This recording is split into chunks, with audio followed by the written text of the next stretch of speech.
Welcome back, Husker fans, to another episode of Generation Red, the kettle corn of Husker fan podcast, where we try to be sweet, but at times we get salty. I'm Ken.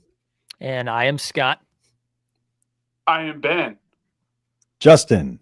All right. Whole new intro. I didn't even give you guys a heads up on it, but thought, what the heck? Y'all are pretty good at thinking on your feet. After all, you do your own podcasts, right? Think so. Oh, yeah. You think so? Okay. Well, thanks everybody for joining us tonight. We appreciate it. We've got 14 people in here already, and we really appreciate you watching. Do us a big favor. Pop down below above the live chat there. Hit that like button. And get this out there to other folks that may want to watch it. You can follow us at Gen Red Pod on Facebook, Twitter, and YouTube, or subscribe to Generation Red on your favorite podcast app. And whether you're watching us live or on demand after this video drops, please help us out by leaving a like. As I said before, subscribe to the channel. Also, feel free to join the conversations tonight by interacting in the live chat or leave us a comment down below. Generation Red merchandise is now available. As you can see, one of us is actually wearing some, and it's neither of the two original hosts. So go figure. How bad are we? Go to genredpod.com and click on the link in the gray bar at the top of the page, and it'll take you right to our merchandise. So anyway, we are here tonight, guys. We're going to have some fun. We're going to, actually, I got to kind of do one more thing because we are sponsored now. Our newest sponsor is Underdog Fantasy Sports, and as our sponsor, they're offering up to $1,000 in free cash and a free pick to listeners to our show or those who watch us here on YouTube. So to take advantage of this exclusive deal, just download their app, sign up, and deposit any amount using our exclusive code GENRED. That's all one word, GENRED. Underdog is the easiest way to play fantasy sports, so don't miss out on this opportunity to claim up to $1,000 in free cash and one free pick. Just sign up, deposit any amount, and use our code GENRED to get started. There we go. Got that out of the way. Tonight, we're going to preview the Pinstripe Bowl that Nebraska's playing in on Monday morning at 11 a.m. My wife loves 11 a.m. games, and I'm kind of...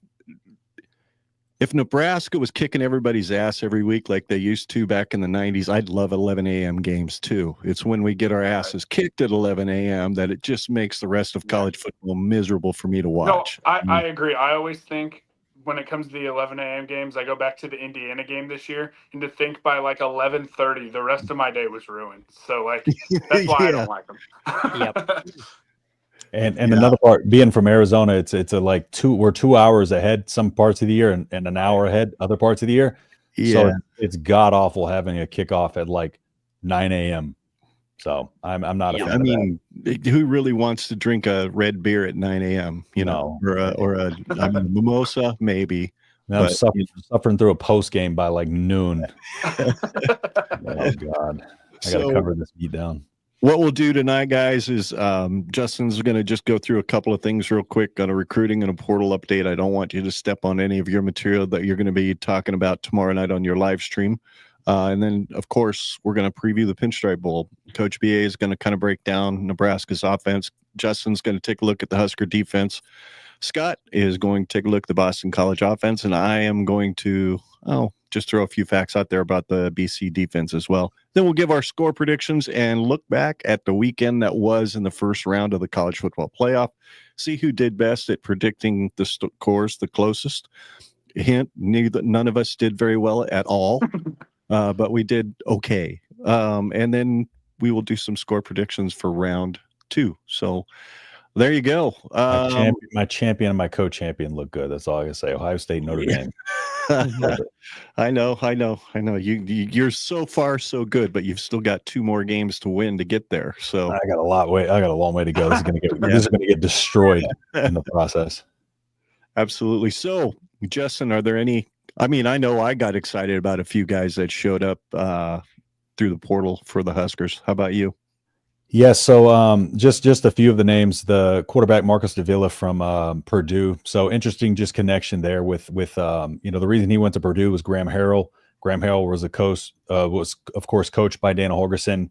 And so, they already had a connection. And then, Dana Holgorsen was the OC over at Texas Tech. And then coached Graham Harrell and coached Marcos at Purdue. So they kind of talked through that, understood what his ability was. And, he had offered, when Dana was the head coach at Houston, he had offered Davila to come over there. So they had that relationship as well. And so that made sense for him. That's why he, entered the portal a couple of weeks, was out of it. And then, of course, the Georgia defensive back, Justin Rhett. So Justin Rhett was, of course, hasn't played much in the first couple of seasons. 6'1", 200-pound DB, but he was recruited, was in the All-America game, recruited by like Alabama, Michigan, Florida State, LSU, Tennessee, Oregon, Notre Dame, those type of teams. So a lot of upside there. I believe he has 3 seasons left to play. Mm-hmm. But then, of course, looking at the big fish is McCullough we got from Oklahoma. Based on McCullough, I did a video on him earlier, and he's just a do-it-all type of guy. And, I just had a 3-clip breakdown of his goal line stand versus Texas.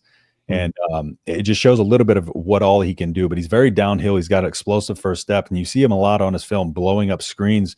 You see him getting through the gaps and blowing up runs. He's very good in the downhill, but he can also step back into coverage. So, he's going to be able to fill that jack role pretty well, but he's not going to have to leave the field, in certain situations. Now, when we look at the stats from last year, his Indiana first year, 2022, did really well. Second year, did really well. Last year, came into the season with a toe injury, missed the first 5 games. So that's the reason for the stats being, a little lesser this season. But he can be an absolute game changer on the defensive side of the ball. I think he's going to be a star on this defense 100%, just because 6'5", 260, I think he is. It's just his long ranginess, his athletic ability, but also his football IQ, and his ability to do multiple things in different schemes and be able to just put him wherever you need to.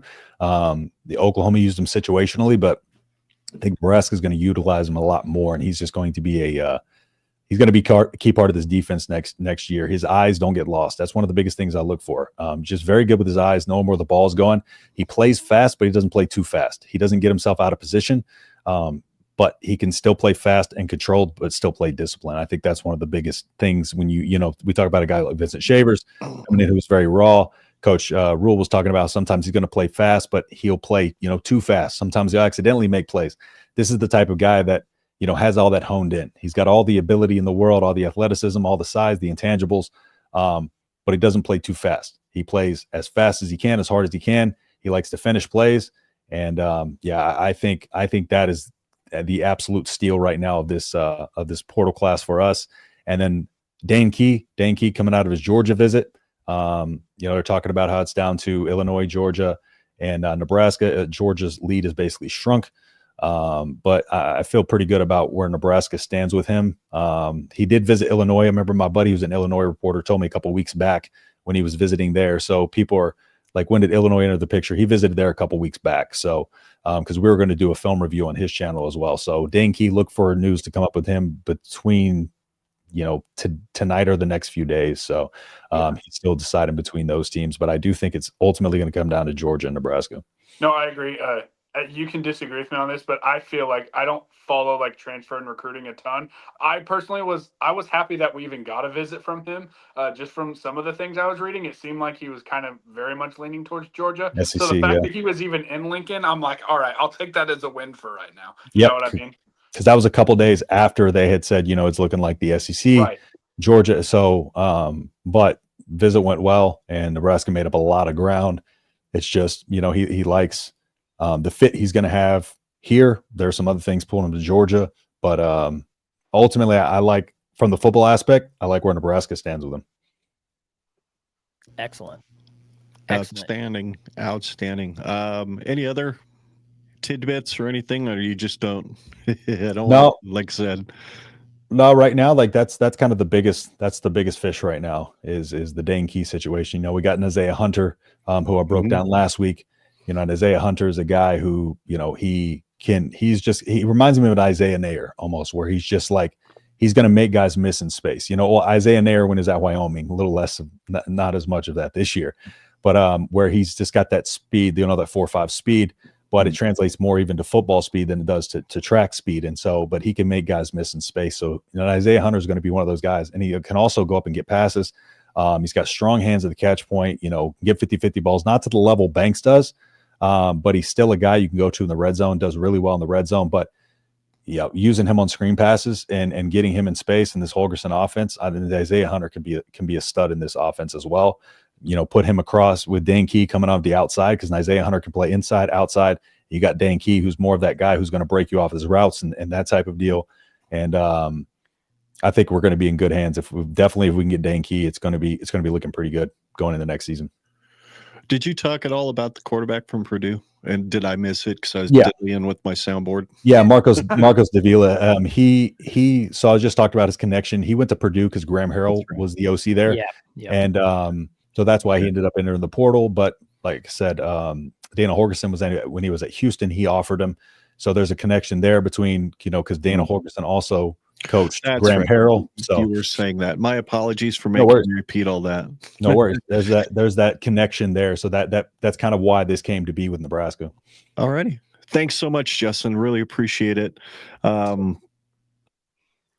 of the things that we really kind of wanted to get into a little bit with our show was recruiting, but then you invited me on your show.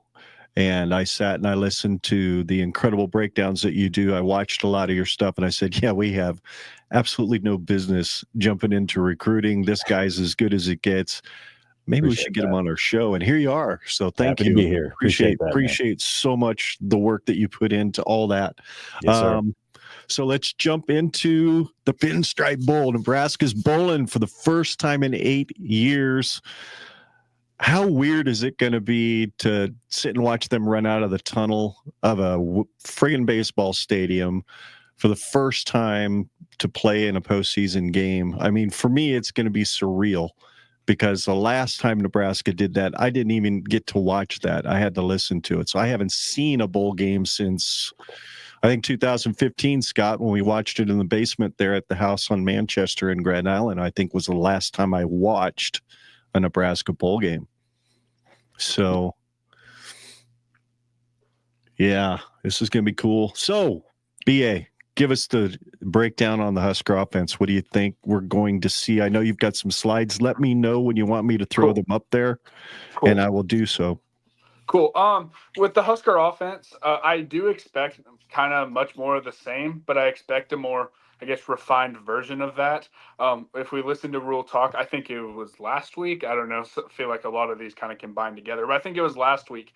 He kind of mentioned how Dana Holgorsen really liked a lot of the stuff that they were doing. And he mentioned again for like the second or third time that like they're going to keep just doing what they do well, even going into next season. There's obviously going to be tweaks and changes, but it's not going to be this wholesale changes of all these different concepts, because we have some concepts that we like. So kind of like you said, I drew up some things that we have ran. A couple things from the Wisconsin game.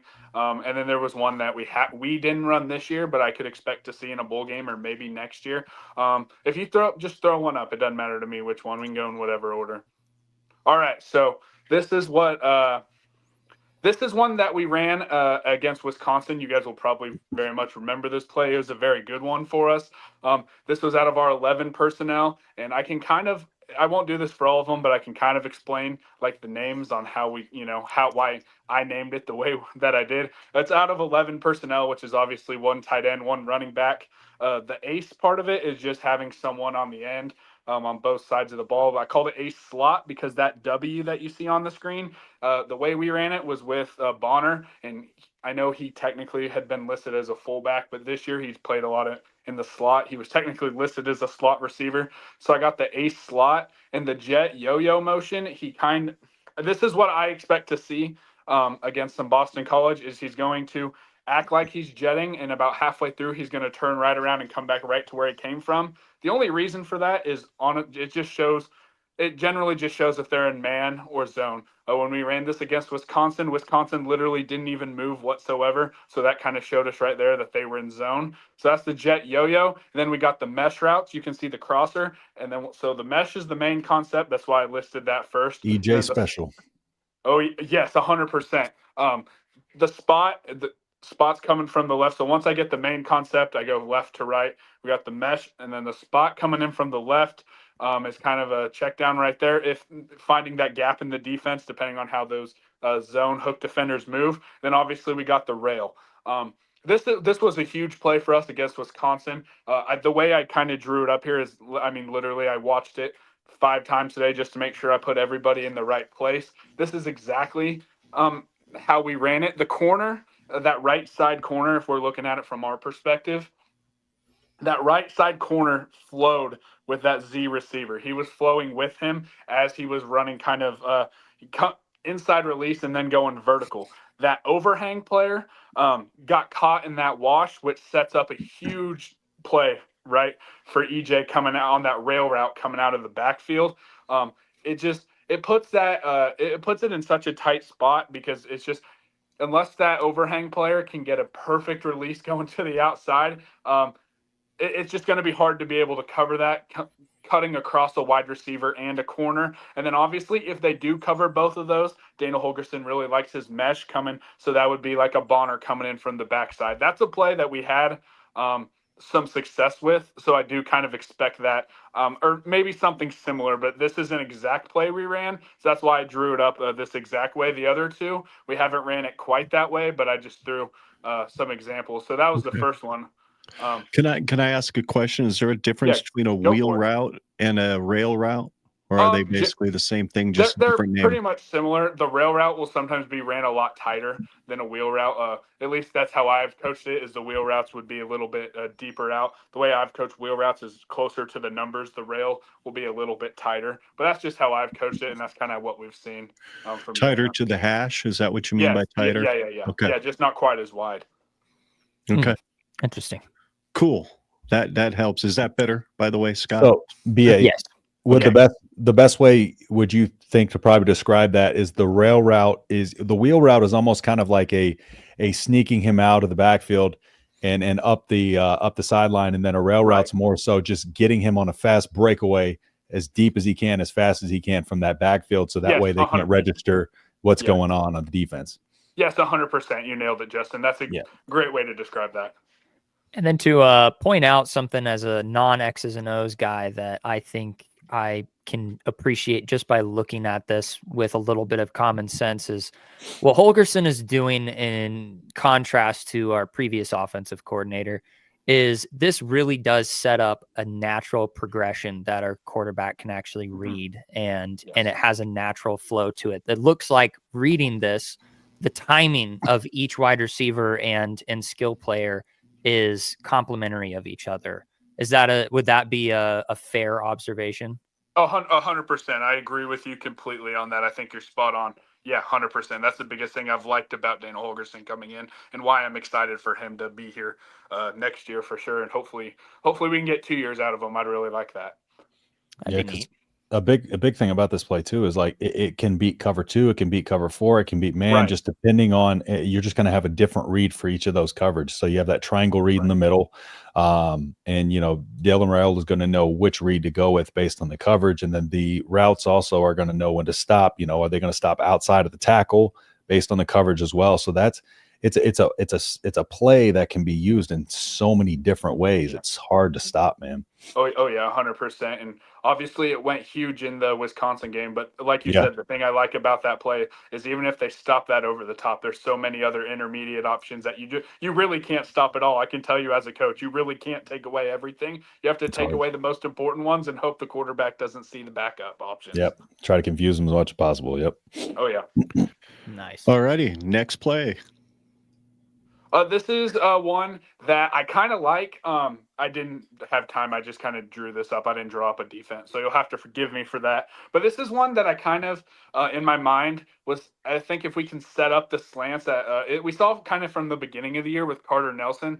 I want to say it was the Northern Iowa game that he had a couple good slants right over the middle. I think if we kind of set, because I kind of expect him to kind of have a big game, especially with Borkature entering the transfer portal. I know technically Nelson is kind of that wide receiver role, but I think he's played some flexed out tight end. So I can see Fedoni if he ends up getting some plays, getting with this. This is something that if we set this up in some similar sets, some of these 2x2 sets with slants going over the middle, I think we can definitely take advantage on a 2nd and 3, 3rd and 3, 3rd and 4 of being able to just sit. I didn't come up with a fancy name for it just because I honestly don't know what we could run this out of. I just kind of drew up a basic package here. That's why I didn't even draw up a defense here. Of just finding, if we set it up with slants or crossing routes, being able to get that tight end sitting, finding the hole in the zone coverage and just sitting in there. And then obviously we still have 2 hole shots there if we end up liking the matchup with the X receiver. If someone slips up in the back end, if that's safety, who I know is not on the screen, but with that Z receiver, if that safety ends up coming up real hard on that sit, you can obviously hit the Z right over the top. And then we obviously have the check down, which Dylan does a good job of at least finding that check down if he doesn't like what he sees. So this was just kind of a concept. This was kind of one that I didn't put a ton of time. It was just kind of quick. I threw it together. Just 2x2 concept I think we could run in this 2nd and short, 3rd and short situations. Neat. Cool. I like to see it. How about this one? This is the one that we haven't really seen this year, but I'll be real, this is my favorite cover 2 beater, Tampa 2 beater. I've run it a ton in the past. We saw Dana Holgorsen run some of this when he was in Houston. So I kind of wanted to throw it in there. I don't know if we see it for the bowl game. I hope we see something similar next year, but this was kind of more for fun for me, if you want the truth, just because I think that Dylan Raiola can do this play, truthfully. This is just kind of a basic 3x1, trips right, post wheels. You can call it double post wheels. I think something that I like to do is pick on kind of the weaker corner, and putting a younger, inexperienced corner on that right side, because you'd see a lot of times if you put your best receiver, like best one-on-one receiver, you put him as that solo guy, so you might get a good matchup. They might put their best corner out there. So especially if you can get that weaker corner to the trip side, you can definitely getting a good corner to pass off the post to the safety and then get back in time to hit that wheel route. And as you can see, the difference kind of between the wheel is hitting more towards the numbers. That's how I've ran this in the past, is getting that slot receiver out towards the numbers. Just getting that is it's a tough play for a corner, especially a cover 2 corner, being able to pass that off to a safety and then get all the way out there. And then obviously we kind of had that running back stepping up.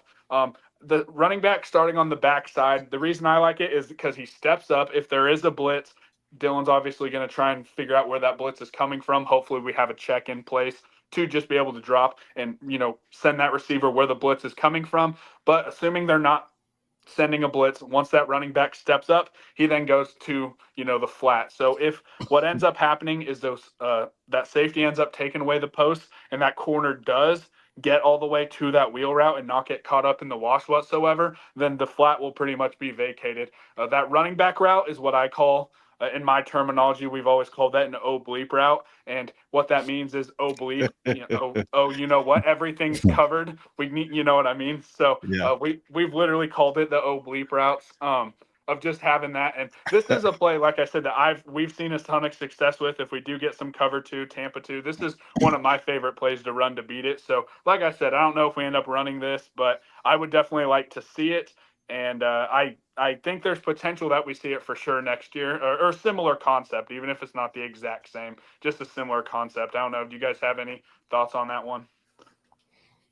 It's definitely like as a non-expert here, as a 15-time national champion on various NCAA football games, that looks like a kind of play that I would just YOLO every single time. Right. Yeah, because I would read the X receiver, see if he breaks past the corner, and then I'm immediately reading, left to right on that right side and seeing who gets open, and then getting that nice finesse on the ball.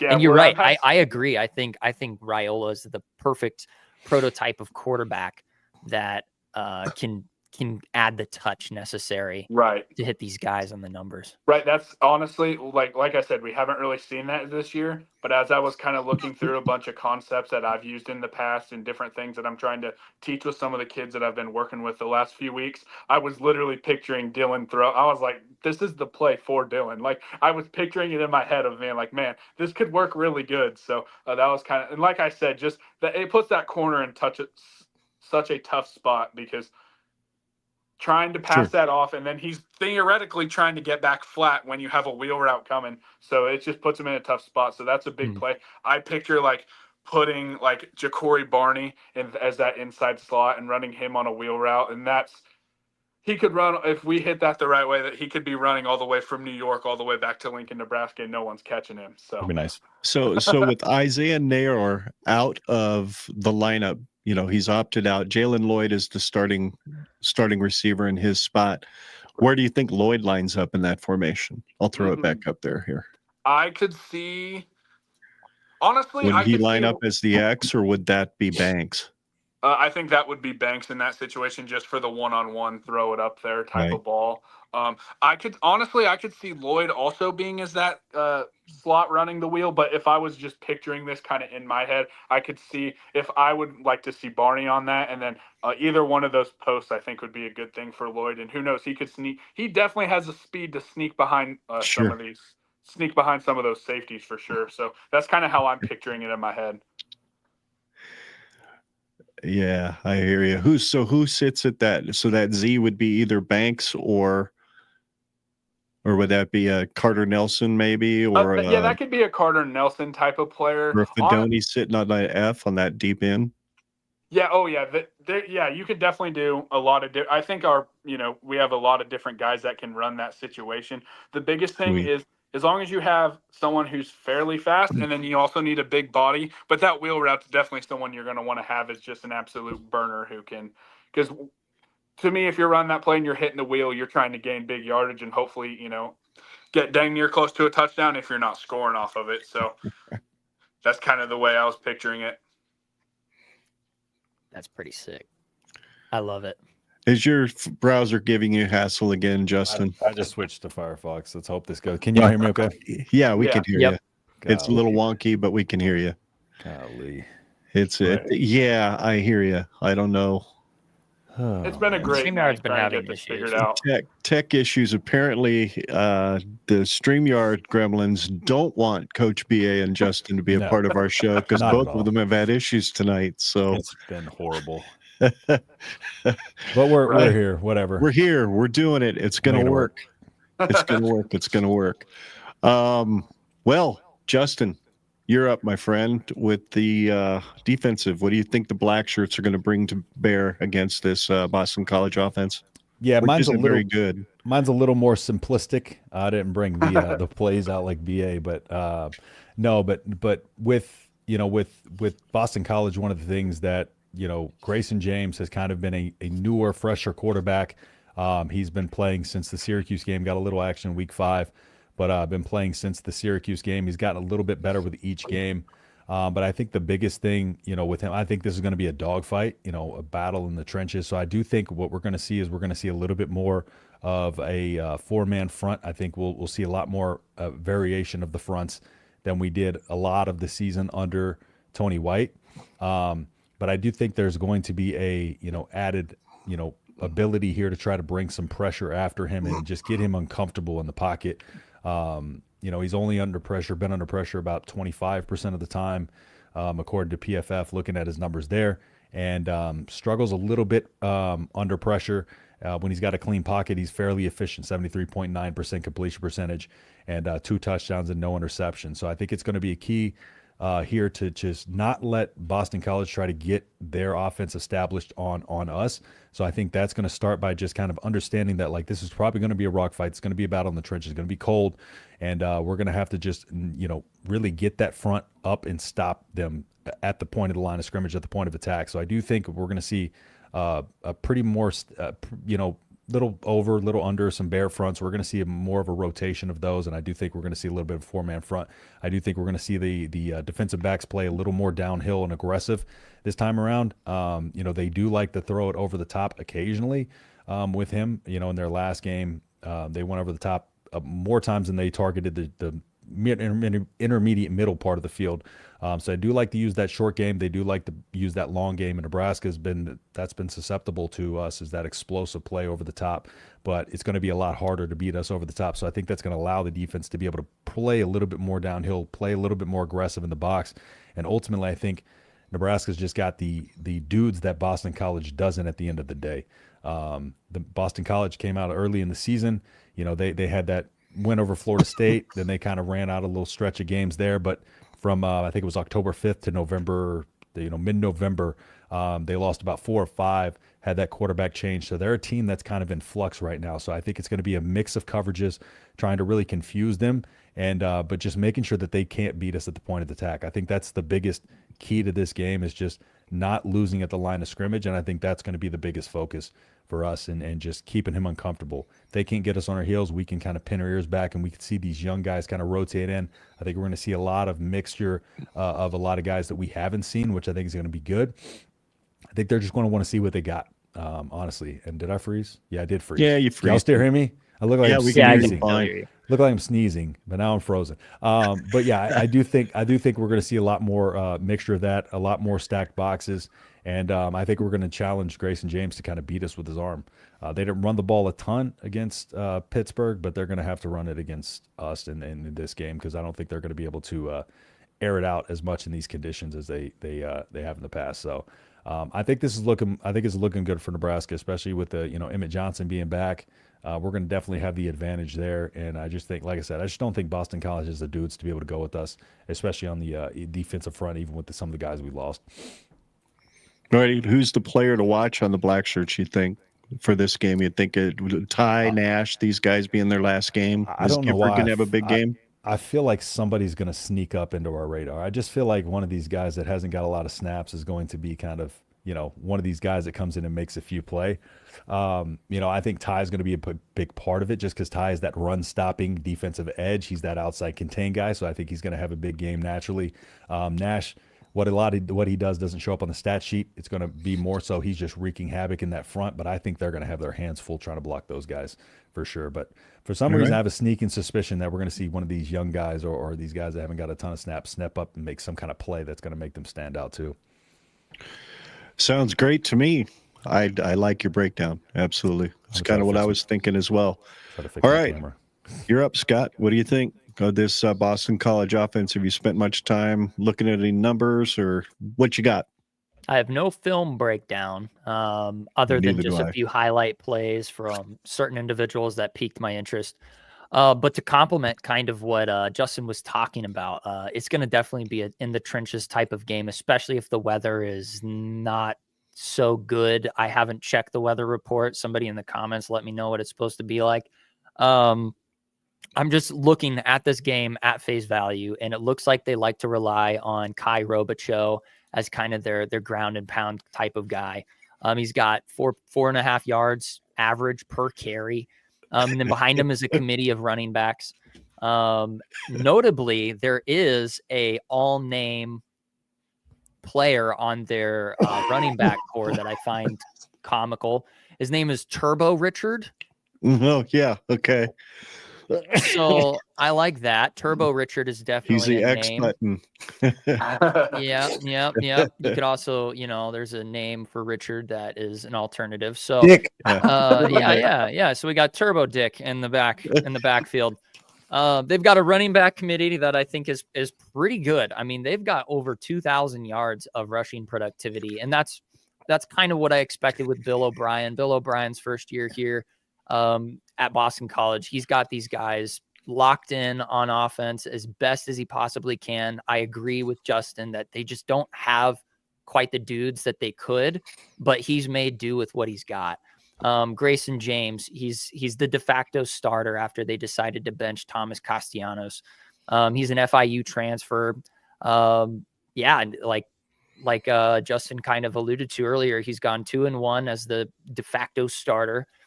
He won games against all bowl eligible teams. So he beat Pitt and North Carolina, and then had a shootout with SMU, a college football playoff team that had a game this last weekend. But yeah, he's got an average of an 80. Yeah. Exactly what I said. I point. said that offense turns the ball over, they're going to be screwed. Look what happened. That's exactly what happened. 80.7 quarterback rating for the time that he's played in those last 3 games.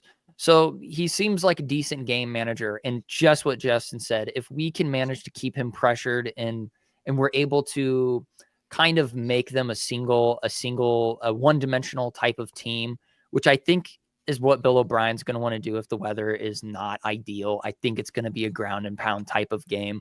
We're not going to want to throw the ball that much either in those kind of conditions. So yeah, if we can lock down Kyle Robichaux and committee, Turbo Dick, and other, there's like Trayshawn Ward and Jordan McDonald. Between those 3, they have more yards than Robichaux. So they've got a running back by committee type of setup, and we're just going to need to keep them completely out of rhythm the entire game. And their wide receiver core, it's not to say that the wide receivers aren't going to show up. One guy that I thought was interesting was freshman Reed Harris. From what I can tell, he's not exactly like their go-to guy, but he finds himself in explosive situations. He has an average of 30.7 yards per game, and a lot of those are just one and done type of games where he has one reception for the entire game, and it's one explosive play. So is this freshman who's 6'5"? Is he gonna give our secondary some troubles? I don't know. That's going to go down to, is our defensive line going to be able to keep Grayson under control? And then, they've got their season high reception guy is a guy named Lewis Bond. And then their tight end room, they've got Kamari Morales and Jeremiah Franklin, and they have over 500 yards between the two of them. So it's not like they're terrible by any means. They can do some things, but statistically, they're not really that great on offense, and statistically, we're really good on defense. So I think the matchup is ideal in Nebraska's favor. Yeah, and I need revenge on Bill O'Brien for what he did to the Texans. So yeah, can't stand that guy. And I think Nebraska beat him the one time we played him when he was the head coach at Penn State. So yep. And if I recall, John Butler was his defensive coordinator. So anyway, hot take. Gramstad will have 2 TDs at quarterback, 1 pass, 1 run. I like the take, Moonbot. I do. I like the take. I just hope it isn't because Dylan gets hurt. Gramstad can probably be a freshman again because he falls under that JUCO rule. We could talk about NAIA is forever, under that. That makes we don't need to go into all that today because we could talk about that forever. But that's college football just got even more crazy. Yeah. Yeah. We should probably plan like a future state of college football show. Just kind of look at all the crazy stuff that's gone on and changes and whatnot just in the last 12 months. Yep. That would be an interesting discussion. Well, I'll bring up the backside here, if you will, with the Boston College defense. They were ranked 59th in the country last year at 360.5 yards per game, which is 59th in the country. Total defense. Rush defense, they were 20th, which isn't bad, at 113.6 yards per game. And their pass defense was 111th at 246.9 yards per game. And if the weather holds, if it's going to be warmish like we've seen this last week, I like our chances at throwing the ball quite a bit in some of those plays that you drew up there, Coach. Scoring defense, they were 62nd at 24.1 points per game. Player to watch, and I am going to probably bite right through my tongue trying to pronounce this guy's last name, so I'm not going to attempt it. I'm just going to call him Donovan E. He has 80 total tackles, 37 of them solo, 43 of them assisted. He's a defensive end who's got 16 and a half sacks for a total of 91 yards. Notable, the rest of the defense has 13 and a half sacks for 89 yards. So this dude was the guy that stopped another team's passing offense, or at least tried to slow it down. He has 1 pass defended and 3 forced fumbles. As far as the rest of the team goes, they have 16 interceptions for 310 yards and 3 touchdown returns. 11 forced fumbles, and 7 fumbles recovered. My take is simple. You take a look at Donovan E., you game plan him. You figure out how to double him, chip him, do whatever you've got to do to keep him out of your quarterback's face. And looking at the numbers and zero game film at all, I think this defense can be beat through the air. They're one of the worst teams in the country at defending the pass. An ACC isn't exactly known, other than a few teams toward the top, at being a really prolific offensive league. It hasn't been all that great this year. So to be that bad in that conference means if you have any kind of a pulse as an offense, you should move the ball on these guys. They have generated some interceptions, so Dylan's going to need to be disciplined. And unless it's wide open, he really needs to take what the defense gives him until Dana Holgorsen figures out some way to scheme some things up. The only concern I really see on their defense is whether or not the Huskers can establish a run game early to stay ahead of the sticks. If they can do that, then Donovan E.'s pass rushing skills could make Dylan's life miserable if we can't do that. So I don't know why I repeated myself twice, but that's it. I mean, you neutralize that guy on the defensive end side if you run the ball. If you're not having to convert a lot of 3rd and longs, that guy is going to be ineffective. He really is. I mean, he's got a lot of tackles, but a good almost quarter of those are behind the line of scrimmage. As a defensive end, when you know that it's 3rd and long and they are for sure passing, and you're able to just pin your ears back and go, that makes your life 1,000% easier pass rushing. So the minimal amount of situations that they know it's going to be an automatic pass, obviously the better, just because it does make, especially a very talented guy like that, when he's able to just widen out and just know, like, hey, this is probably going to be a one-on-one tackle on an island here, So yeah, I agree with you completely there. Yep. And Boonbot says, yeah, you just roll out away from him. You're right. I honestly don't know which end of the line he lines up for. So, he's actually out for this game. Oh, there I go. Sorry. You got it. There we go. He's actually out for this game, according to someone in the know this morning. What have you seen what the weather's supposed to be like lately for that? Last I saw was like 35. Ooh. Yeah, so I just checked. It was like 42. So partly sunny with a high of 41, but since it's 11 o'clock game, so I guess it'll be noon on the East Coast. It's probably going to be in the high 30s, best case scenario. So it'll be cold, but no wet. No wet is good. No wet. That's a good thing. That's a good thing. That's a good thing. So let's get to it. Let's do some score prediction, guys. We're going to start with you, Coach, and go to you next, Justin. What do you think, Mr. Coach? What's going to happen? I am going Nebraska 27, Boston College 20. I think that the Nebraska offense is going to be able to move the ball on these guys for sure. I think that this has the potential because, I don't know, I'm interested to see just how the defense kind of, I guess, adjust with missing some of those guys that had entered the portal. I don't think it's necessarily like a super bad thing. I don't think this defense is going to be terrible. I just think it might be a little bit of an adjustment. But I'm excited for it. I think they're going to be able to play well when we need them to play well. I know the score is, one score game, which makes me a little bit nervous.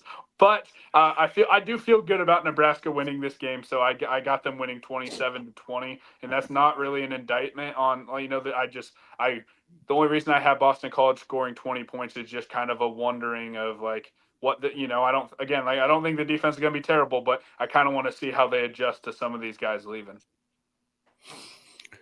Good enough. How about you, Justin? I have Nebraska 27, Boston College 17. I don't want to see them to get to 17 points, nor do I think they should. Based on how I think we should play against them, and if it is a cold game, that'll is going to probably allow the scoring to be a little bit lower. I think the over-under for this game, I cannot remember off the top of my head, is like 42, 45, something like that. I think you're about right, yeah. 45. So, and this puts it right around there. So, yeah, I think 27-17. I think Nebraska can get away with I didn't want to predict a one-score game, so let's go with 2. Why not? All right, fair. Scott, you're up. Yeah, I think looking at this red zone productivity stat line between Nebraska and Boston College, I think is going to be kind of a dead giveaway of how the score turns out. Nebraska is ranked 118th and Boston College is ranked 120th. So we're right there with each other. We're not really good at scoring when we get to the red zone. And with this being a ground and pound type of game, I think we'll be in the red zone a lot. So if stats tell us anything, I think it's we're gonna drive down the field quite a few times. Maybe we don't get away with points. I think it's a close game. I actually had the exact same score prediction as Coach BA. So I'm just gonna stick with that 27-20. And there's two reasons for that. One is just as kind of a little superstitious type thing that I think is fun to play with, is the last time Boston College was in the Pinstripe Bowl, they played Iowa in 2017, and they lost to Iowa 27-20. And I just love that. And yeah, Boston College is going for their first 8-win season in 15 years, but this is Nebraska's first bowl game in 8 years. So it's kind of there's a little bit of storylines behind both those teams that I just find kind of interesting to ponder and get a little bit in the weeds with. But yeah, I think Nebraska wins 27-20, and kind of what I alluded to earlier. I think that those points that Boston College gets is they just catch us with our pants down maybe once or twice, and they get an explosive play. And then the rest of it's just ground and pound, grinding out scores. So 27-20, go Big Red. All righty. Well, I am going to be, believe it or not, the most optimistic one of the four of us. I see, with a month to prepare, with all the extra practices, with the fact that a lot of young guys that have been dying to get on the field a lot more. I don't know, Jalen Lloyd, for example, a guy that has all the skills, everything that we need, and that a Dana Holgorsen offense needs: explosive speed, the ability to leave and separate from defenders. I think we're going to see some big plays. I think they're not going to happen until the second half, but I think we're going to see them, and a lot of it's going to be because EJ and RJ are beating up on that defensive front, sucking those safeties in, and Lloyd and Ja'Cory Barney are going to get loose for a couple of long touchdowns. I have Nebraska dropping a big one on on Boston College, 34-17. So I got a 17-point win. It'll be the first time Nebraska has really left it to be no doubt from the beginning of the game to the end since Wisconsin. And I think they're still pissed off about the Iowa game, and they want to prove that they can get it done when it really matters. So there you go. 34-17 me. Nebraska wins it. So I love it. All righty. Well, that was fun. We've got done with that. That's off the table. Now we need to go back and take a look at just how good we all did at predicting the outcome of the college football playoffs in the first round. It wasn't pretty. I don't have banners to throw up, guys, other than the fact that we're just going to do a round one recap. I'm not going to embarrass any of us by throwing the actual scores up, although I will mention who came closest for each game. All right. Not me. The final score for Notre Dame versus Indiana was Notre Dame 27-17. Justin, believe it or not, you got the spread the closest. So you called for 31-17 with a 14-point win. They won by 10. We could look at you, Coach, and say, yeah, well, you called it for a 6-point, but you were under. You know, I'm going to go with the over on this. Life's too short to go bet the under, man. Bet the under. That's right. That's 100%. right. And then in the noon game, Penn State versus SMU, I called 41-21 Penn State. So I was the closest to the actual final score, which was 38-10. Man, that game just was not close from the get-go. It was ugly. Looked like SMU didn't want to hit anybody because it was a little chilly. It was their offense just screwed them like the whole game.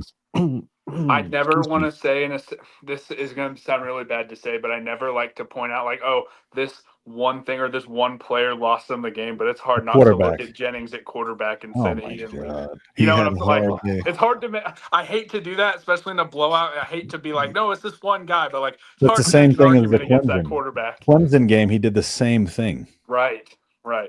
So. Thanks, junkies. Appreciate it. Appreciate it. Let's see here. That's cool.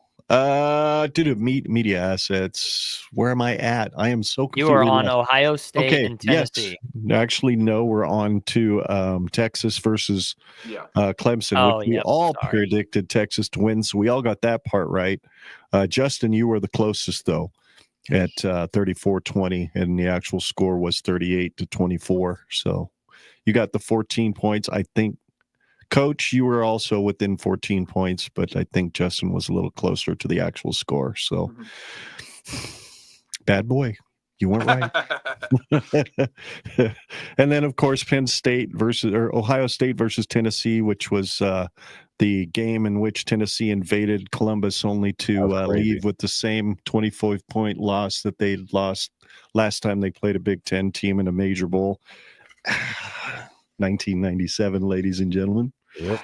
25-point win by the Huskers. So that was great.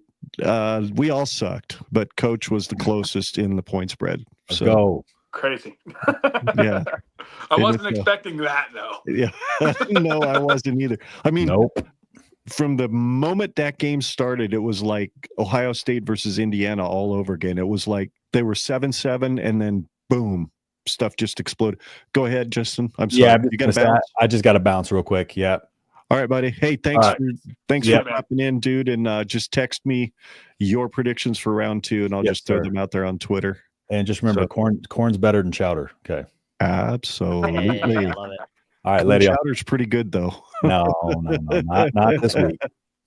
All right, brother. We'll talk to you later. All right. See you, man. All right. Whoops. I did not mean to do it. There we go. That's what I meant to do. So, all right. So, round 2. Gosh almighty. I can't believe I did this. Round 2 predictions. We're down to the 3 Musketeers. You guys want to do the predictions just for kicks and giggles? Why not? Sure. Why not? So we've got, I don't even have them in front of me as far as the games. Do either one of you have the actual bracket in front of you? Yes, I do. Okay, go ahead, Scott. Just throw out the games, and then we'll predict as you throw them out. So we'll start off with New Year's Eve, the Verbo Fiesta Bowl, which is Boise State versus Penn State. Looks like we're sitting at an over/under of 53.5 points. 52.5 points actually is the most up-to-date one. Yeah, so 52.5 points. Penn State is favored by 10.5 points. Mm-hmm. Money line is 425 for all of you sports bettors out there. Yeah, looks like Penn State's pretty much favored to win this. I really don't see any reason why Boise State stays in this game other than Ashton Jeanty has something to prove to the world that he was in my opinion, I think he was the more deserving Heisman Trophy candidate winner. I think a lot of people would agree with me with that, but I have to say this. I have to get this out of the way here. As much as it pains me to say, I do agree. Travis Hunter, one of the best college football players this year. Hands down. Sure. I have to say that. Like, it's just, I'm not trying to discredit anything that young man did, but I could point at a lot of discrepancies in his stat lines if I really wanted to get nitpicky. But neither here nor there. If Ashton Jeanty has an absolute day and they just completely get Penn State disheveled, I think that's the only way that they win this game. But other than that, I mean, I'm just going to go Penn State. Let's go Penn State 31, Boise State 13. I think it's not even a close game unless Ashton can do some stuff for him. All right. I agree with what you're saying for the most part, but I do think that Ashton Jeanty does have a really fantastic day. I still have Penn State winning this game, but I think that he keeps them in this game, and I do think they end up covering that point spread. I'm taking Penn State 28, Boise 20. I like it. Alrighty. So they don't hit the over/under, so it'll be the under, but they cover, or Boise State covers. Didn't Jeanty run for like 190 on Oregon? Yes. Yeah. So that's why I'm thinking he's kind of got this big game in him. Could be wrong. Yeah. If he doesn't, I think it's going to be very lopsided. But I'm putting faith in my boy. I've been going to bat for him this year, so I'm gonna back him on this one. Yeah, it is. Here's what my thinking as far as you mentioned the Heisman, Scott. Travis Hunter was one of the best players in college football, and without him, there's no way that Colorado's 9-3. Would we agree on that? But they're still 9-3, not in the playoff. Austin Genty went up against every single team whose defense's sole goal was to stop them, and 9 times out of 10 they didn't. He went off. I mean, almost 2,700 yards from scrimmage as a running back when everybody's trying to stop you. That's pretty incredible. And he led his team to the playoffs. Right. So for me, if anything, because he led his team to a playoff when everybody was trying to stop him, when he was he threw the team on his back. That alone should have got him that trophy. But he did get, the Maxwell and all that good stuff in the Doak or whatever. But I really want to pick Boise in this game. I really do, because I think, but see, I don't think SMU did anything to, I don't know, physically put any kind of a toll on Penn State. I just don't think they did anything to slow that defense down. I mean, the only hope they have is if they just can't figure out what to do with Genty, and if he starts averaging 4 or 5 yards a carry from the first quarter, those are going to be 7, 8, 9 yard runs at the end. And if they can establish a few long drives, whether it only results in 3 and their defense can somehow hold up to those 2 running backs, they got a shot. But I just don't see it. I think this hits the under as well, Coach. I think 28-20 sounds about right. But because I'm not going to do the same score as you, I'm going to predict 31-20. I'm going to hit the over 31-24. I think they go for 55 points. So I like it. All righty. Next game, Sounds Scott. Good. Next game is going to be on New Year's Day. We got Texas versus Arizona State in the Chick-fil-A Peach Bowl. So looking at this here, it's an over-under of 51.5 points. Texas Longhorns are favored by 14 points. So this is that's a big number. This one's just kind of one of those that it's just, as much as I want to see Arizona compete, I just don't think that Texas will allow them to. Texas is one of the most complete teams in all of college football right now, in my opinion. They got a great defense. They've got a great offense. Arizona State they've done good things this year. They've done good things, but aside from that running back of theirs, I just don't see them competing. I'd love to see it. I guess this is my random out there take, is I really wish I would have seen in the first round a little bit more Cinderella magic, and we didn't see it. So maybe in the second round, we're going to see it. I would probably put money more on Boise State having that Cinderella magic than I would Arizona State, even though it's kind of crazy that they're a Power 4 conference and are the number 4 seed. It's kind of just strange to not call, or to consider them a Cinderella. It's super weird. But I'm going to go Texas. Let's go Texas 34, Arizona State 17. We're very similar in that. I mean, I don't have a ton to add from you. I think Texas is going to control the line of scrimmage in this game. I think it ultimately comes down to Arizona State's running back if he can really get going. I just don't see it. I don't see I can't remember if I texted all of you or if it was just to Ken, but Texas, outside of the Georgia game, has pretty much controlled the line of scrimmage in every single game outside of the 2 times they've played Georgia. So I'm going to say that they control this game, and I'm going to pick similar to you, but I'm going to go Texas 38, Arizona State 17. Nice. And do you think it's kind of like what we talked about last week? Garbage points there at the end with Arizona State? Yes, I was going to throw that out there, but I literally did the exact same thing for the Texas game last week, so I wasn't going to repeat myself. But I do think, oddly specific prediction, it's 38-10. Arizona State scores under 2 minutes left to make it 17. Makes it look a little bit better. I agree. Well, Moonbot has a lot of confidence Oh my goodness. What's the point spread again, Scott? I'm sorry. The point spread is 51.5. Oops. 51. Oh, okay. The over under is 51.5. Okay. Oh, the point spread. Sorry. Yeah, it's 14 Texas. 14. That's right. Man, that's a big number.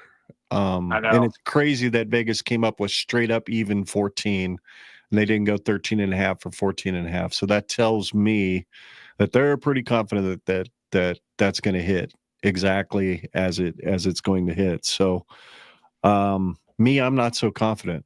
I'm not so confident that ASU can keep it within 14 points. Like we talked about last week, Coach, and like we all discussed, the seeding for this year just did nobody any favors in that 3 and 4 slot. Did not do them any favors at all, because dealing with Texas coming in, and you're not even getting to play in your own home stadium at the Fiesta Bowl. Meanwhile, Georgia gets to play their first playoff game in freaking Atlanta. I don't know. I mean, it almost seems like there's a little bias there, but Texas rolls. Rolls. I don't think Scattaboo has much of a chance of doing boo in this game. That offensive line is going to be overmatched. I mean, Clemson did move the ball a bit against Texas, which is something that Big Red Junkies asked the question when you get there. Were you guys surprised by the way Clemson was able to move the ball on Texas? Not really. I wasn't surprised because, Dabo's still a pretty dang good coach and he still has pretty good players on that side of the ball. They're Division I athletes too, and everybody gets cupcake once in a while, and they got a couple of cupcakes that day. But I think Texas is going to focus in. I don't think their lines of scrimmage match up well at all, especially on the offensive line for ASU versus the defensive line for Texas. So running the balls, love Scattaboo. Everybody loves Scattaboo. It'd be great to see him have a great game and make Texas wonder why they decided to play in this game. But I don't think that's happening. So I've got Texas rolling 42-14. I got them winning by 4 touchdowns. So. Pretty solid. Yeah. No. So this is going to be the first game where I think it's going to be a fun one. Well, I do think that the Boise State and Penn State game has a good potential to be a fun one. So don't get me wrong there. But we've got the Rose Bowl. We got the Rose Bowl at 4 p.m. Number 1 seeded Oregon, who got rewarded with playing either the number 8 seed Ohio State or the number 9 seed Tennessee. They got the slightly worse of the deal there with Ohio State. So we're looking at the spread right now. Ohio State is favored by 2 points. And the over-under is 54.5. And I'm not surprised that Ohio State is favored here. Oregon beat them earlier in the season, and rematches are just always favoring the team that lost. Ohio State has got to be feeling real good and real happy about themselves. They came off of a dominating win against Tennessee. Who would have thought that? I don't know anybody that would have picked that to be such a lopsided game. So I'm going to pick Ohio State. I think that this is Oregon's game this is Ohio State's game to lose. I don't know, man. Oregon just doesn't seem to have, maybe it's just me looking into the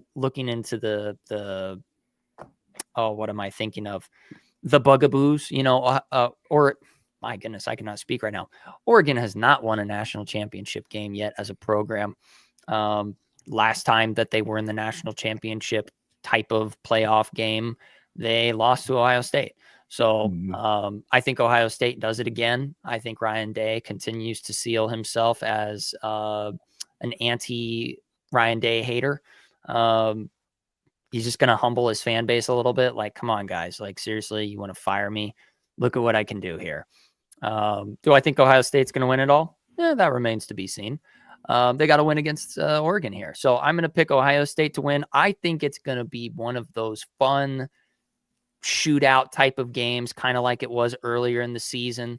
It's going to be pretty defensive dominant at first, and then they'll just kind of see the gate doors fly open and they'll go crazy. So I'm going to pick Ohio State 38, Oregon 35. I like it. I think that this has the potential, just based off what we saw in the first matchup, I do think this has the potential to be like the quote unquote game of the playoff, of just like, this is like an instant classic. We've talked about this before, but I hate that this is a round 2 game. I feel like this should be a semifinal, or honestly even a national championship type of game. But hey, it is what it is. I think this is for sure going to be the best game. I agree with a lot of what you said, Scott. I do think that Ohio State's got to come out here with a vengeance. I will say I was probably, before the tournament and the little bracket thing I had set up, I was leaning Ohio State anyway. After I saw the coaching style that Ryan Day and Chip Kelly went into that Tennessee game with, of them being there, they went back to what they do of like, hey, we're going to push the ball down the field. Hey, we're going to move with some tempo at spaces. We're not going to be scared. We're not going to use Will Howard some limitations he has and use that to limit our offense. It's like, no, we're going to find the things he does well, and we're going to showcase that. So I still think it's a close game. Like I said, I think this has the potential to be one of those kind of classic games. I do think that a big part of their last meeting was being in Eugene, Oregon. Obviously, it's still on the West Coast, being in the Rose Bowl, but I do think, being technically a neutral site game, I do think that plays in Ohio State's favor here. I'm picking Ohio State 35, Oregon 31. I love it. I love it. I appreciate both of y'all's points. Scott, I recall too in 2014 that first national championship game in which Ohio State literally ran over Oregon in the second half. The difference between that game and this game is Dan Lanning. Back in 2014, they were playing Pac-10 style football with lines of scrimmage that were too small to compete with a Big Ten team like Ohio State. They've got an SEC level line of scrimmage now, a Big Ten level, as you saw. They went through the Big Ten undefeated. But as you said, Coach, winning against the same team twice in a season is usually, the odds are not good for the team that won the first one, especially in the sense that they won the first one on kind of a controversial call at the end. So there's a lot of motivation on the side of Ohio State. And I think Dan Lanning is probably showing a whole lot of film of that 2014 championship game going, see what happened? Those guys are not you. You're different. You'd already know how to beat this team. Let's just do it better this time. That being said, I also like this to be a shootout. I like the over. If I were a betting man, and I am definitely not a betting man, I would hammer the daylights out of the over. I think this team, they score a combined 80 points. And I like Ohio State to win 42-38. I like it. I love it. So, all right. I love it. So last game on the docket is going to be the All-State Sugar Bowl. Yay! Because it is it's actually in New Orleans. So that's that's right. Well, it's basically Georgia. yes. I was like, I'm pretty sure it was in Atlanta. I think that's Boise State. I think that's their The game. Peach Bowl is in Atlanta. Yeah, my bad. Yeah, it's Texas and Arizona State. That's who's in Atlanta. So looking at this game odds type of situation, looks like we got a spread of Georgia favored by 2 points and an over-under of 44.5 points. I'll just keep this short, sweet, and simple, to the point. I think this is the upset game. I love Georgia. They've got just phenomenal talent just across the board. Kirby Smart is just he's got a good football team. I can't dog on the guy. I mean, he had his guys just completely. And I mean, I don't even know where to go with that. But the reason why I think Notre Dame is going to win this is because I just want to see an upset this year. Yeah. I would love it to be Boise State, but I don't think it's going to be. I would love it to be Arizona State, but I don't think it's going to be. And Notre Dame played a dang good game against Indiana. Beside those last 2.5 minutes of the game touchdowns that Indiana put up, they dominated that game. It's on a neutral site. I just don't think that Kirby Smart's got his guys as locked in as they could be this year. I think it's one of those down years where they've only lost 2 games, Yeah, I think this is the upset game, and it's going to be one of those just stupidly annoying low scoring games because they both just like Notre Dame is just fighting against a Georgia defense that is salty, but Georgia's offense just can't get out of their own way. And so I'm going to pick just kind of an odd score of a game. I'm going to pick Notre Dame 20, Georgia 15. All righty. Go ahead, Coach. I think this is kind of a very interesting game. The reason that I'm more leaning towards Georgia is just because I feel like we've seen them, and I hate to use kind of the past as a reference towards like the current season. Like I actually hate doing that. I hate when the polls do that, but I'm going to kind of contradict myself here in the fact that we've seen this Georgia program and players in this program be able to win the big games. And I'm not even using that as a huge shot against Notre Dame. It's just we haven't really seen it, and we haven't seen Marcus Freeman yet. I do think he's a very good coach, but we haven't seen him yet be able to go into one of these big games against an SEC big level opponent and be able to pull off a win. I do have them keeping it, a very respectable game, but I do have Georgia pulling it off 27-21. All righty. What are they favored by again, Scott? I am so sorry. They're favored by 2 points, Georgia. By 2, Georgia? Okay. Yep. Yeah, I don't think Notre Dame has any chance of covering that. Yeah, that's a tough one to cover. Yeah, they looked like the better team against Indiana for a good portion of the game, but yet there was times Indiana moved the ball almost too easily. Especially their second drive, get all the way down to the 2-yard line. We saw the interception, all that stuff, and then the 98-yard run, which basically sealed the deal. I think Indiana kind of looked lost after that, but Notre Dame should have put 41 on them. There's no reason they didn't put 41 on them, but they couldn't. And I like this Georgia defense a lot more than I liked that Indiana defense. So, yeah, I just don't see Notre Dame covering that spread. I don't see any way Georgia doesn't win this game, but I think it's like you said, Scott, low scoring, a lot of defense, hard hitting. Carson Beck's not playing.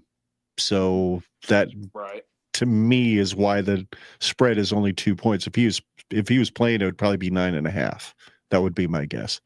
And I'm going to go with that. I think they win by 10. I think they win 24-14, Georgia. Nice. Which I have not written any of this stuff down, so I'm going to have to go back and watch this episode later. Put it all down. But yeah. I'd love to see in this year of having it being a 12-team college football playoff, just so I can hang my hat on something. I want to see somebody win that's not supposed to. Sure. I agree. I like I said, I don't think it's Boise. I don't think it's Arizona State. So it kind of has to be Notre Dame in my opinion. But no, I love your guys's reasoning behind it, and I don't have any reason to disagree. Right. Maybe it's just because I just like watching SEC teams fall. That's real. It's so beautiful because Texas is SEC, whatever, and I hate Texas, blah blah blah. But yeah, it'd just be nice to go into the semifinals with a non-SEC team representing the SEC. Right. That would just be the icing on the cake of the year. We're with you, Moonbot. 100% with you. I've got a buddy of mine from high school that's a Notre Dame homer, and yeah, I never fail to hear about it when they get to the playoff every 3 or 4 years or whatever it is, and Nebraska's not even sniffed it. So, which is fine. I understand. I'm a fan. He's a fan. We do those things. But Coach, where can folks follow you? If you go to any of the social media accounts, just type in at the BA Coaches Show. You can find me pretty much everywhere, talking a bunch of smack. Basically, I have opinions. I'm trying to slow down my opinions on things, but it's a good time. But yeah, if you just go at the BA Coaches Show, you can follow me on any social media platform out there.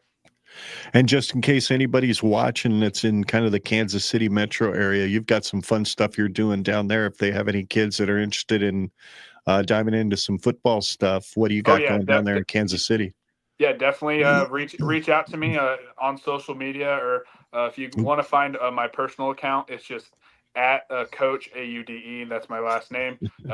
Get in touch with me, and if you're in the Kansas City area, definitely. I'm working with Kansas Elite up in the Olathe area. So yeah, working on a ton of football and working really hard. This is recruiting season, especially for the 2000 class of 26, 27 guys. So I'm trying to put in some work, trying to help out some of my guys get looks from places. So yeah, definitely reach out to me if you're in the Kansas City area with a middle school, high school age kid, and we can definitely get your kid prepared to play college football. That's a very big passion of mine, is helping the Kansas City area kids, get to the next level. Sorry, that was probably more than what you wanted, but I feel passionate about this, and I feel like Kansas City's the next hotbed. I really do. Matt Rule believes it. He told me that straight to my face the first time I ever spoke to Matt Rule, and ever since he told me that, it got me super motivated to make sure that these Kansas City area kids have the ability and the knowledge of the game to be able to go make that next jump. So that's something I'm kind of pouring a lot of my time and effort into right now. Well, that's exactly why I brought it up. So don't feel bad at all about sharing your passion. That's why I brought it up. My passion is Husker football and doing this podcast with my son and with you and Justin. And part of the deal with doing that is being able to make sure you guys get to share your passions too outside of this sphere of working within a podcast. So appreciate that very much.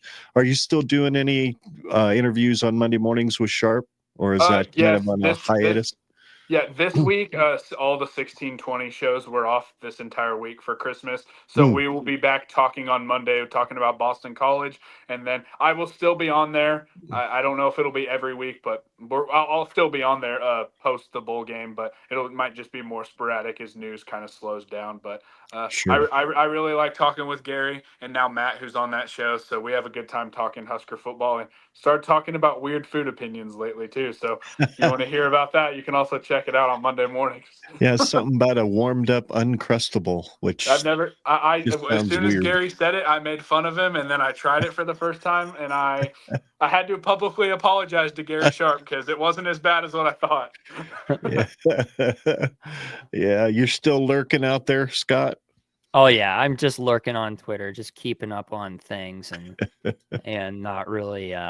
It's been great just having a browser Twitter where I really have to make an effort to like rip the Band-Aid off and interact with anything. Right. And as time goes on where I'm not interacting, it just becomes easier and easier to just scroll and lurk and lurk and lurk and just laugh at people's silly opinions.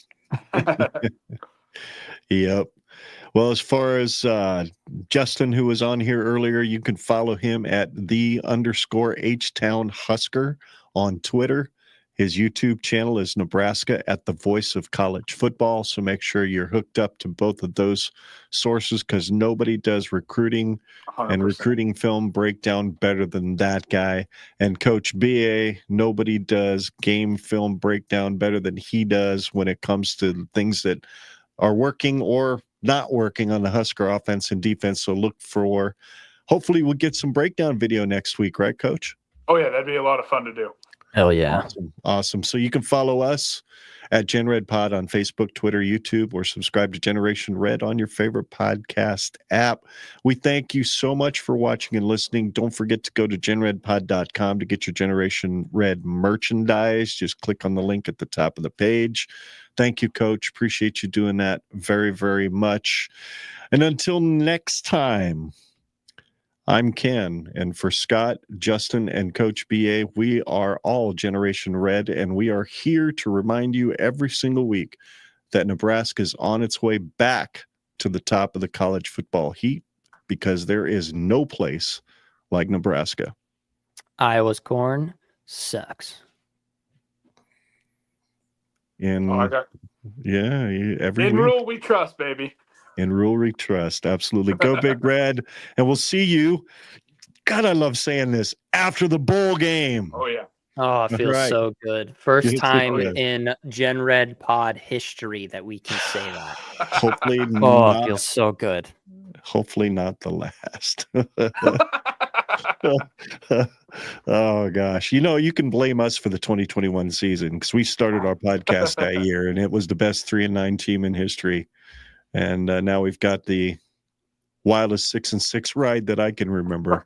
Right. Anyway, see y'all next week.